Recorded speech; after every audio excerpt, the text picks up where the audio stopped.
if you think about this election and specifically the Harris-Walz ticket, which is the focus here in Chicago this week, there's no voting bloc that's going to be more important than Gen Z. In fact, I think that it's fair to say, and we're going to talk to our experts about this, that this is the generation that's going to determine the next president of the United States.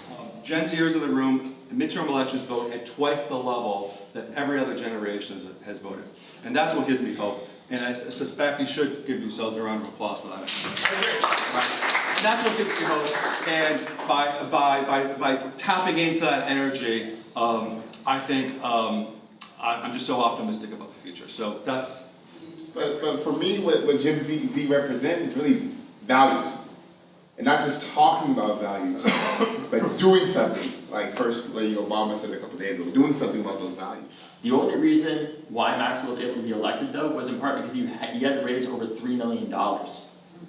I had raised him $400,000 of that in his first 2 quarters.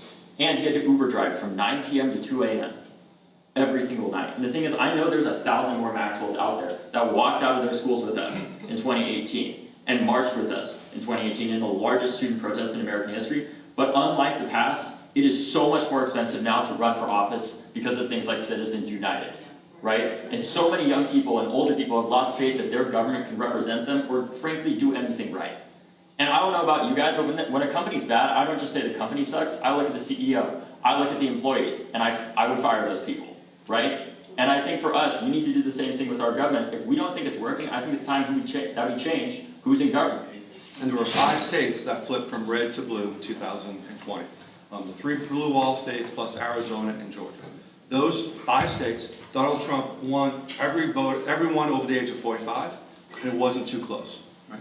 It was the 20-point average margin across those 5 states among younger voters under the age of 30, plus their record turnout, that was responsible for those winning margins in each one of those 5 states. The thing that made it possible for us to change things after Parkland wasn't that it was possible in the traditional sense, it's that we made it possible.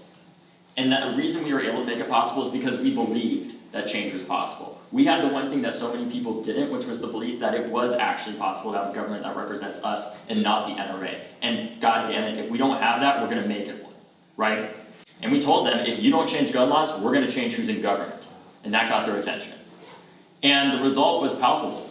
We saw in the time since Parkland, that law, that red flag law, has been used over 12,000 times since the shooting, and there's not been a single school shooting in Florida since. Gun laws work, it turns out. Disarming somebody who threatens to shoot up a high school is a good idea. Shocking. Who would have thought? Governance is hard.